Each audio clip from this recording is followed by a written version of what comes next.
Let's see, does the Quran really emphasize reason as essential to human growth, to this experience we're having on earth, to our very purpose? And the answer is definitely yes. So much so that even Western Orientalists, people who wrote against the Quran, and said that this is a major feature of the Quran, a feature that you cannot miss. Henri Lamens, writing in the early part of this century, one of the famous Orientalists, who wrote very much against Muslims, hoping to unseat them from their religious belief. He wrote, "The Quran," and this is his quote, "is not far from considering unbelief as an infirmity of the human mind." Unbelief is, he thought, and he was saying it mockingly, is like, you can't think straight. You're not using your mind right, as my father used to say. Maxime Rodinson wrote at length about the rationalistic approach of the Quran to faith. And this rational tone of the Quran is one of its most salient features, beyond doubt. I'll just give you a few quotations. One of its fundamental themes is that people ignore or reject God's signs and corrupt religion precisely because they do not use their reason. And the Quran will say that again and again and again. The Quran says about the disbelievers, they refuse to reason and are a people who do not reason. I have 7 such quotes in the Quran. The Quran will say, will you not reason? It mentions that 14 times to the reader. God reveals signs and lessons and admonitions so that, and this is a quote from the Quran, perhaps you will finally use your reason.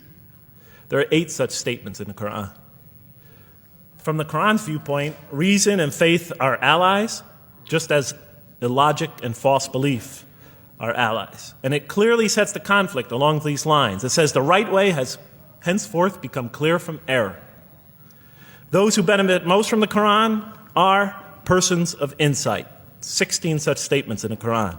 Firmly rooted in knowledge, 8 such statements. Use their reason, 10 such statements. Stand on clear evidence and proof, 7 such statements. Those who oppose this revelation are deluded, 9 such statements. In manifest error, 28 such statements. Ignorant, 15. Foolish, 3. Have no understanding, 9. Only follow surmise and conjecture, 9. And blindly adhere to tradition, multiple times. It states that. In an almost Socratic style, the Quran repeatedly quizzes the reader and calls into question his or her assumptions. Again and again, it asks us, what do you think? 18 such statements. Have you considered this or that? 13. Did you suppose? 7. Sounds like a math teacher. Do they not ponder? 2 such statements. Do you think? Do you even think? 18 such statements. The message is clear. To gain truer faith, we need to free ourselves from inherited notions and examine our beliefs rationally. Learning plays a key role in human development. Read the Quran, exhorts the reader. For God taught us the use of the pen and taught humankind what it otherwise could not know. In life, nature, and history, in the Quran, there are signs and lessons for those who are wise. There are 21 such statements. The Quran states over 100 times that it has been revealed to make things clear. I thought the author of this Quran must have had a strong mathematical insight, a natural mathematician. All throughout, when I was reading, I was trying to imagine what he must have been like. God teaches humanity both directly and indirectly, and sometimes so subtly that we are unaware of his instruction. Thus, he tests us in multifarious ways. Of course, I just want to make it clear, Muslims believe God himself is the author of the Quran. Sometimes I give this speech and people come away and ask me, Jeff, who is the author of the Quran anyway? But I didn't know. So I was just trying to figure it out. Repetition is indicative of the importance given to certain ideas. It should be observed that the Arabic word for knowledge in the Quran, ilm, appears 854 times in the text in its various forms. It's one of the most frequently occurring words. So the Quran really does put great emphasis on reason in our spiritual quest. Does it put great emphasis on choice?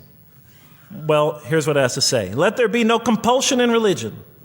The right way is henceforth clear from error. It's a choice, and it must be freely made. And it's a choice between correctness and error, between right and error, between reason and falsity. Had God willed, he could have indeed guided you all it says in the Qur'an. I went, why not? I thought. Why not just guide us all? Why let some of us choose to go this way and that way? The Quran was constantly provoking me as I read it.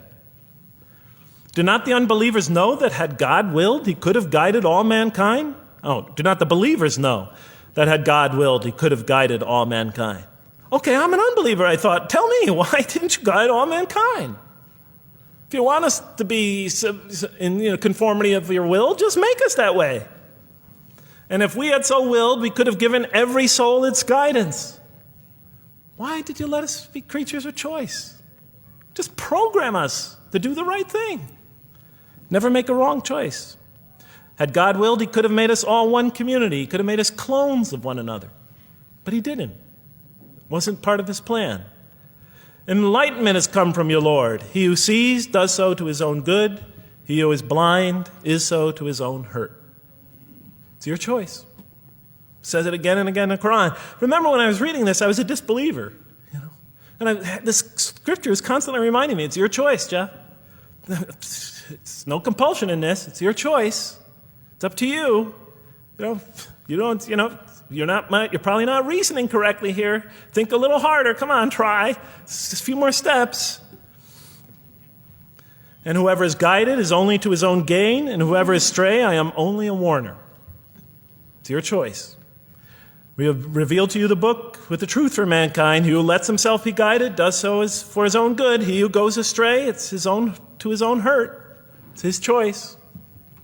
There are many, many such references. I'll stop there. But you get the point. The Quran clearly emphasizes that choice plays a key role in our development.